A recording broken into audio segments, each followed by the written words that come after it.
अस्सलाम वालेकुम। मैं हूं फैसल मोहम्मद और आप देख रहे हैं व्यूज़ ऑफ फैसल मोहम्मद। आज अहम व्लॉग है। आज कुछ ख़बरों पे अहम तज्ज़िया है। सबसे पहले हम पाकिस्तान को ले लेते हैं। उससे पहले बहुत ख़बर जो है गर्दिश कर रही है और काफ़ी लोगों ने मुझसे पूछा भी है कि जो अमेरिका के अड्डे देने की बात की जा रही है कि वो सही है या गलत है। जो लोग मेरे वीडियोस को देखते हैं, गौर से देखते हैं और असल स्किप नहीं करते, अगर तो उनको याद होगा कि मैंने अप्रैल के अवाइल में अपने 2 व्लॉग्स के अंदर ये बात कही थी कि अमेरिका की अहम शख्सियात जो हैं वो पाकिस्तान से ये ख्वाहिश रखती हैं कि जो परवेज़ मुशर्रफ के दौर में जो माहिदा हुआ था उस माहिदे को आगे कंटिन्यू किया जाए 10 साल के लिए। और उसके बाद फिर मैंने एक दफ़ा और भी बात बताई थी, लेकिन अब ये कहा जा रहा है कि उसमें कोई हकीकत नहीं है और ये कहा जा रहा है कि झूठ बोला है मौजूदा हुकूमत ने। मैं कोई इमरान खान का वकील नहीं हूं ना, इमरान खान से मेरा कोई लेना देना है, लेकिन हम बात हकीकत करते हैं। तज्जिया जो होता है वो हमेशा हकीकत पर होना चाहिए। मसला ये है कि इस किस्म के जो वायदे होते हैं और जो इस किस्म के माहिदे होते हैं वो अमूमन बड़े मुल्कों के दरमियान या रियासतों के दरमियान खामोश माहिदे होते हैं और ये अमूमन ज़बानी भी होते हैं, क्योंकि आपको पता है कि अक्सर तारीख भी इस बात की गवाह है कि कुछ ऐसे माहिदे हुए हैं रियासतों के दरमियान जिससे कि फिर बाद में उसके अगर मनफी असरात आने वाली हुकूमतों पर 10 साल बाद या 20 साल बाद होते हैं तो फिर वो आपको पता है कि लोग तवारीखें लिखते हैं, किताबें लिखते हैं, तो फिर उससे मामला बिगड़ते हैं। तो इस पस मंज़र के अंदर अक्सर बेशतर ये देखा गया है आजकल के दौर के अंदर कि बहुत सारे ऐसे मामला होते हैं, खामोश मुफाहमत जिसको कहा जाती है, जैसे कि परवेज़ मुशर्रफ के दौर में थी। तो उस मुफाहमत को एक्सटेंड करने की बात थी। तो जब ये बात की गई थी उसी वक्त मैंने आपको बताया था। तो जब ये बात की गई थी तो उस वक्त ही ये बात पाकिस्तान की सियासी क़यादत के दरमियान और पाकिस्तानी आर्मी की जो क़यादत है मौजूदा उसके दरमियान ये बात हुई थी और उन्होंने उनको ये कह दिया था कि जितना सफ़र पाकिस्तान ने पहला परवेज़ मुशर्रफ के दौर में माहिदा करके, खामोश माहिदा करके जितना हमें नुकसान हुआ है और जितनी हमें खिफ़त उठानी पड़ी है, मतलब तजारती सतह पर, सियासी सतह पर, और आपको पता है हमारे फौजी कितना शहीद हुए हैं, तो कंपनसेट की बात ही नहीं ना कि हमें तो खैर कंपनसेट हुआ नहीं हुआ, लेकिन कौम का बड़ा नुकसान हुआ और हम बहुत पीछे चले गए। लिहाजा अब हम नहीं हो सकता कि हम दोबारा किसी की जंग के अंदर जाएं या किसी को अपने बॉर्डर्स को इस्तेमाल करने की किसी के खिलाफ इजाज़त दें। तो इस मसले के ऊपर ये बाकायदा ये बात हुई थी और जो लोग ये कह रहे हैं कि अब कहा जा रहा है कि गलत बात है और मगरबी सिफारतकार ने कह दिया, एक टेलीविज़न पाकिस्तान का कोई कहता फिर रहा है, उछालता फिर रहा है, वो मगरबी सिफारतकार को छोड़ें, एक बेवकूफ़ ना बने। मगरबी सिफारतकार जितनी गलत बयानी करते हैं मैं जानता हूँ उनको, मेरा तजुर्बा है इनके साथ काम करने का और मैं इनको अच्छी तरह समझता हूँ। जितनी ये लोग चीज़ों को मैनिपुलेट करते हैं और बाज़ वक़्त जितनी गलत बयानी करते हैं, इनके ऊपर भरोसा ना करें। ये बात बिल्कुल दुरुस्त है, मैं कौम को बताना चाहता हूँ। मैं इमरान खान का वकील नहीं हूँ, लेकिन जो हक बात है वह कहूँगा कि पाकिस्तान से अड्डे मांगे गए थे और ये हुकूमत ने और पाकिस्तान की मौजूदा क़यादत ने इंतहाई मतलब क्या कहना चाहिए कि जुर्रत का मुजाहरा करके इनको मना किया और यही मना करने की वजूहत है कि अब जो है अमेरिका आपसे बदले ले रहा है। ये अगर मना ना किए होते, अगर ये ना मांगे होते, तो आपको पता है क्या कहते हैं कि IMF के ऊपर और FATF के ऊपर जो सारे मामला हो रहे हैं, आपको पता है कि FATF के अंदर हमारे 27 में से 26 चीज़ें ये पूरी कर चुके थे। अगर एक चीज ना करने की बुनियाद के ऊपर सिर्फ इनको इसीलिए दबाओ, ये मैंने आपको पहले भी कंफर्म किया, आज फिर कंफर्म कर रहा हूं कि बुनियादी तौर पर बात ही यही है। और इसके पीछे जो है हमारी जो है ना हुकूमत, खास तौर पर जो हमारी अपोजिशन है, हुकूमत के साथ साथ जो चल रही है, हमारी अपोजिशन बहुत बड़ी जिम्मेदार है, क्योंकि अपोजिशन लीडरान जो हैं, जो मुल्क दुश्मन है, मैं इनको बहुत अच्छी तरह जानता हूँ। मैंने खुद पाकिस्तान के अंदर 20 साल 25 साल मैंने पाकिस्तान की मरकज़ के अंदर सियासत की है और पाकिस्तान के जो सियासतदानों का जो क्या कहना चाहिए कि अफसोसनाक और शर्मनाक किरदार जो है ना हमारा पाकिस्तानी सियासतदानों का, उसी वजह से मैंने पाकिस्तान की सियासत को 90s के अंदर छोड़ दिया था और मैं समझा था कि शायद हो सकता है कि वक्त आएगा दुरुस्त हो जाएगा, लेकिन अफसोस ये होता है कि अब तो वो मामला बहुत ज़्यादा बढ़ गया है। पहले तो हम सियासतदान एजेंट ही हुआ करते थे ना, अब तो पाकिस्तानी सियासतदान लगता है कि गुलाम हो गए, उनके ज़र खरीद हो चुके हैं। तो बुनियादी तौर पर ये सारे मामला वो कराते हैं और अभी भी सारा जो जितने सारे मामला हुए हैं सिर्फ बैरूनी ताकतों को, बैरूनी इदारों को हमारे अपोजिशन सिर्फ इसलिए अप्रोच करती है कि हुकूमत को गिराया जाए। भाई अगर हुकूमत को गिराना है तो आप सियासी तरीके से आए। अगर अवाम के अंदर आपको पजीराई नहीं मिलती, अगर अवाम के अंदर आप नहीं कामयाब होते, तो दूसरे मुल्कों की मदद से लाकर, दूसरे मुल्क के इदारों को इन्वॉल्व करके, दूसरे मुल्कों के सामने हमारे इदारों को कमज़ोर करके ये सियासत करना या इस तरह इक़्तिदार हासिल करना, ये कौन सी मुहिब वतन है। ये बहुत अफसोसनाक बात है, ये लोगों को समझना चाहिए। और ये जो कुछ हो रहा है ना अब आपके सामने, अभी मैंने आपको बताया ना कि ये सारा मसला अब एक नई चीज आ गई है। ये भी मैंने आपको बता रहा हूँ कि जैसे मैंने पहले आपको कहा था कि 18वीं तरमीम जो ज़हर कातिल बनाया गया था पाकिस्तान के लिए, ये पीपल्स पार्टी ने कराया था, जरदारी साहब ने कराया था और अमेरिका के कहने पे कराया था। अब ये सारा जो मसला हुआ है, इनको अड्डे वगैरह नहीं दिए गए, तो अब फिर जो है इन्होंने पीछे से उनसे डिक्टेशन लेनी शुरू कर दी है और हुकूमत के ऊपर दबाव डाल रहे हैं कि ये बिल पास करो, वो बिल पास करो। अब उसके अंदर ब्लैकमेलिंग हो रही है कि अगर ये बिल पास कर देंगे तो यहाँ हम आपका साथ देंगे, अगर ये बिल पास कर देंगे तो वहां हम आपका साथ नहीं देंगे। यानी इस किस्म की चीजें हो रही हैं। इलेक्ट्रल जो है आपकी रिफॉर्म की बात हो रही है और उस पर इमरान खान चाहते हैं कि भाई गैर मुल्की जो है, मतलब जो ओवरसीज पाकिस्तानी, उनको वोट हक दिया जाए। तो अगर ये इनकार करते हैं, लेकिन अगर पसे पर्दा कहते हैं हाँ जी हम ये करेंगे, तो फिर एक दूसरे बिल के ऊपर कहते हैं कि इसको भी आप कर दें। और वो बिल ऐसा है जिसमें कि वो अमेरिका या बरतानिया की या मगरबी ताकतों के मफाद की बात होती है। इसकी एक मिसाल मैं आपको भी देता हूँ। म्यूचुअल लीगल क्रिमिनल बिल लेके आए। म्यूचुअल लीगल क्रिमिनल बिल जो है वो ये है कि उससे पाकिस्तान की खुद मुख्तारी खत्म हो जाती है। मिसाल के तौर पर अगर अमेरिका या बरतानिया कह दे कि जी मोहम्मद फैसल को हमें पकड़ के दें, तो पाकिस्तान 1 मिनट में उठा के उनको देने का पाबंद होगा, 1 मिनट भी नहीं लगा। और अब आजकल ये है कि हमारा जो फेडरल सेक्रेटरी है उसके पास और ये कैबिनेट के पास इख्तियार होता है कि वो रोके या अदालत, लेकिन वो सारी चीजें खत्म हो जाएंगी। ना अदालत का इख्तियार होगा, ना फेडरल सेक्रेटरी का इख्तियार होगा, सिर्फ वो एक रिक्वेस्ट करेंगे और हम मुझे उठा के आप किसी के हवाले कर देंगे। तो ये बिल जो है अब ये पास कराने की पीपल्स पार्टी जो है और ये कोशिश कर रही है। इस तरह की बहुत सारी चीजें। अभी आपने एक चीज देखी होगी, अभी हाल ही के अंदर मैंने पहले भी आपको कहा था, याद होगा पिछले साल मैंने कहा था मलाला के हवाले से कि मलाला को यहाँ लॉन्च करने की कोशिश की जा रही है। उसके ऊपर भी ये जो है हमारी सियासतदान जो है, इसमें खासतौर पर पीपल्स पार्टी का बहुत बड़ा हाथ था।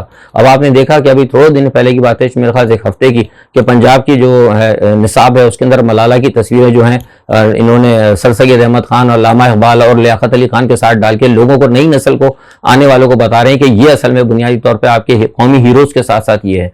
तो ये सारी चीजें जो कर रहे हैं ना, ये सारे मामला, ये हमारे सियासतदानों का बड़ा घिनौना किरदार है। मैं कौम को बताना चाहता हूँ कि इनको पहचाने, ये सिर्फ करप्ट नहीं है, करप्ट के साथ साथ ये अपने इख्तिदार की खातिर, अपना इख्तिदार हासिल करने की खातिर कि इमरान की हुकूमत गिर जाए, ये सब कुछ करने के लिए तैयार है, हर चीज दाव पे लगाने के लिए तैयार है। तो लिहाजा पीटीआई को भी चाहिए, और पीटीआई जो हुक्मरान सियासी जमात है वो समझने की कोशिश करे कि उनका वास्ता एक खतरनाक अपोजिशन से है। ऐसी अपोजिशन जो सिर्फ उनको अपोजिशन नहीं देना चाहती, बल्कि वो पाकिस्तान के लिए सलामती के लिए भी बहुत ज्यादा खतरनाक है। तो हमारे यहाँ भी कुछ, जैसे मैंने पहले कहा कि पीटीआई के अंदर भी लोग हैं ऐसे बेवकूफ जो सही मानों में सियासत नहीं कर पाते और समझते नहीं हैं, कुछ जो है उनके साथ मिले हुए हैं जो पीपल्स पार्टी से आए हुए हैं। तो ये सारी सूरत हाल है। अभी आपने देखा पीपल्स पार्टी की तहरीक इंसाफ के अंदर भी कुछ लोग जो है गैर जरूरी बात, अब कल गंडापुर साहब ने वो थोड़े दिन पहले उठा के पैसे उनको दे दिए, जिसकी वजह से इलेक्शन कमीशन ने मुकदमा बना दिया। भाई ये काम करने की क्या जरूरत थी? आपको सबको मालूम है, एक आम आदमी को, एक सूबाई असेंबली के कैंडिडेट को आप इतना अरसा हो गया मरकजी होतेदार हैं, आपको नहीं पता कि सरेआम इलेक्शन कैंपेन के अंदर पैसे देना या ऐलान करना किसी चीज का जो है गलत है। आपने वो काम करा कि अपने पर मुकदमा बनवा लिया, और एक न सिर्फ मुकदमा बनाया बल्कि एक अपोजिशन के हाथ में एक और आपने वो दे दिया। तो इस किस्म की चीजें जो है ना, ये तहरीक इंसाफ के लीडरान को भी सोचना होगा।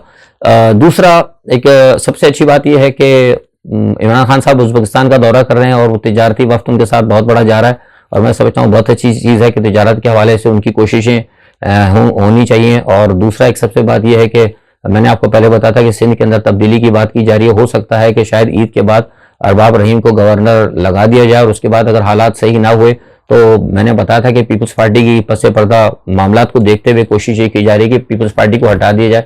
तो इस बात के भी इम्कानात हैं कि शायद 1 महीने बाद सही पता लगेगा, शायद उस सिंध में बड़ी तब्दीली आ जाए।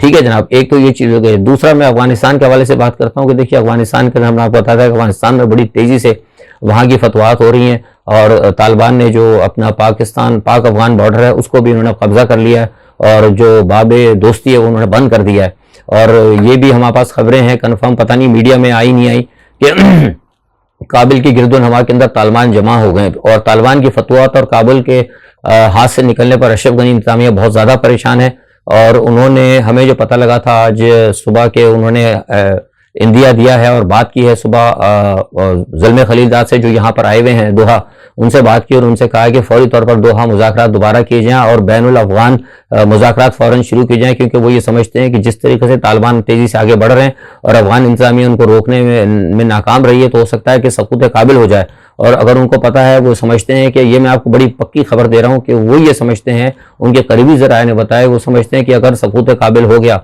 और ये मामला तय न हुआ तो हो सकता है कि अफगान इंतजामिया के अहम लोग, जिसमें कि हामिद करजई समेत और अमरुल्लाह साले समेत बहुत सारे लोगों को वहाँ पे एसिसिनेट किया जा सकता है। उनको अपनी जानों का खतरा पड़ गया है, लिहाजा उन्होंने फौरी तौर पर ये बात की है और उन्होंने कतर से भी दरख्वास्त की है कि फौरी तौर पर इसका जो है कतर के अंदर बैनुल अफगान जो है मुज़ाकरात लाया जाए। और इस हवाले से फिर, क्योंकि मैं ये भी बता चुका हूँ आपको और आप पता भी होगा कि कतर ने पहले ही इनको कहा था अशरफ गनी को कि आप जो है मुज़ाकरात के अंदर आएँ और कोशिश करें कि तालिबान के साथ बैठ के बात करें, लेकिन अशरफ गनी इस चीज़ पर राजी नहीं हो रहे थे। लेकिन अब जो हालात अब हुई है, जो सूरत हाल हुई सामने आई है अफगानिस्तान के अंदर, उसकी वजह से अब ये मैं आपको पक्की खबर दे रहा हूँ कि अशरफ गनी इंतजामिया के अंदर बहुत सारे लोग सरासीमगी का शिकार हैं। और ये भी इत्तला है कि कुछ लोग जो हैं, जो कि अहम ओहदेदार है, वो छोड़ कर भागना शुरू हो गए हैं, क्योंकि काबिल का मैं बता रहा हूँ कि काबिल के गिर्द जो है तालिबान जमा हो चुका है। अच्छा, ये बात है। और दूसरा इसके अलावा ये है कि तालिबान के मामला मैंने आपको कल भी बताए थे। और दूसरा एक बात इसमें सबसे बड़ी बात है कि उज़्बेकिस्तान और तुर्कमानिस्तान, इन्होंने आज कह दिया, सफारती तौर पर शायद खबरों में आ जाएगा कि हम बराह रास्त तालिबान से बात करेंगे। और उसके बाद जो तालिबान ने भी कह दिया है, इवन पाकिस्तान को भी उन्होंने पैगाम दिया कि आप हमारे दोस्त हैं, हमें आप मशवरा दे सकते हैं, लेकिन हम डिक्टेशन किसी का नहीं लेंगे। तो ये सारी सूरत हाल जो है इस वक्त बहुत ज़्यादा क्रिटिकल हो रही है। और आपको पता है, जैसे मैंने बताया कि बाबे दोस्ती बंद हो गया है, सारे के सारे जो हैं अफगानी जो है हमारे अफगानिस्तान के लोग जो हैं हमारे पाकिस्तान के बॉर्डर्स के ऊपर आ चुके हैं। वो दूसरा चमन वाला बॉर्डर वो भी बंद कर दिया गया है। तो इससे हालात जो है आप समझ सकते हैं कि हालात कितने ज़्यादा ख़राब हैं। दूसरा, एक जानिब अमेरिका और की भारत की अभी भी कोशिश यही है कि किसी न किसी तरीके से वहाँ पे हालात ख़राब हैं। अब उन्होंने एक नई कोशिश अमेरिका और नेटो के ज़रिए, तुर्की, मैंने आपको कल बताया था तुर्की के हवाले से, तो तुर्की ने मना को कहा था तालिबान ने कि आप यहाँ काबिल एयरपोर्ट से सिक्योरिटी नहीं करेंगे, लेकिन अमेरिका जोर दे रहा है, बल्कि नेटो से भी कहलवा रहा है कि तुर्की वहाँ पर रहे। क्योंकि अगर तुर्की रहेगा तो ज़ाहिर तालिबान मना करें तो उसका मतलब है कि तालिबान और तुर्की को लड़ाने की कोशिश है। लेकिन मैं समझता हूँ कि शायद तुर्की ये काम नहीं करेगा। ये एक सूरत हाल है। बहरहाल ये देखना होगा। और पाकिस्तान के अंदर आप देखें कि कितनी ज़बरदस्त यानी हालात ख़राब हैं चारों तरफ अफगानिस्तान के हवाले से। और पाकिस्तान के अंदर आप देख रहे हैं कि सिंध, यहाँ जो कश्मीर में हो रहा है, आज भी कश्मीर के अंदर जो इंतखाबात हैं, उस इंतखाबात के अंदर मरीम नवाज गई हुई हैं, जलसा सुना करेंगी। और इससे पहले जो जलसे किए हैं, वो तीनों सियासी जमातें इस वक्त कश्मीर में लगी हुई हैं।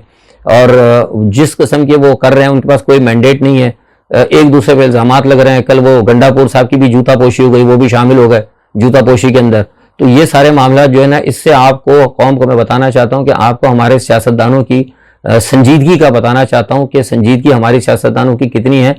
आप यकीन करें कि पाकिस्तान के अतराफ में और ख़ित्ते के अंदर हालात बहुत ज़्यादा ख़राब हैं, बहुत ज़्यादा ख़राब हैं। हमारे फ़ौज पे भी दबाव है, पाकिस्तान के ऊपर भी दबाव है, हर मामले से बहुत ज़्यादा हम दबाव का शिकार हैं। इस वक्त होना तो ये चाहिए था कि सियासतदान मुकम्मल तौर पर हम आहंगी का से बैठते और कुछ मुल्की सलामती के हवाले से बात करते, लेकिन मुसलसल पार्लियामेंट में और इधर उधर जिस किस्म की चीज़ें जो मुझे नज़र आ रही हैं, उससे लगता ही है कि हमारे यहाँ पार्लियामेंट में अभी भी लोग संजीदा नहीं है। और रही कश्मीर की बात, तो कश्मीर में मुझे लगता है कि, जो मेरा ख्याल है कि क्योंकि आज़ाद कश्मीर के अंदर हुकूमत अभी मुस्लिम लीग नवाज की है, तो वो थोड़ा सा फ़ायदा उठाने की कोशिश करेंगे।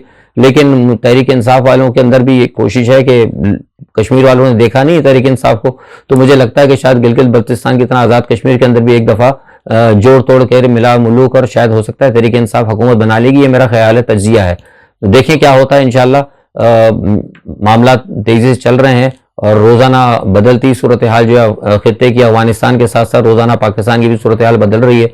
इंशाअल्लाह आज के लिए इतना ही। इंशाअल्लाह अगर कोई बात हुई तो ज़रूर आपसे कल इंशाअल्लाह इस पर ज़रूर सैर हासिल गुफ्तगू होगी। अपना बहुत ख्याल रखिएगा। तब तक के अल्लाह हाफ़िज़।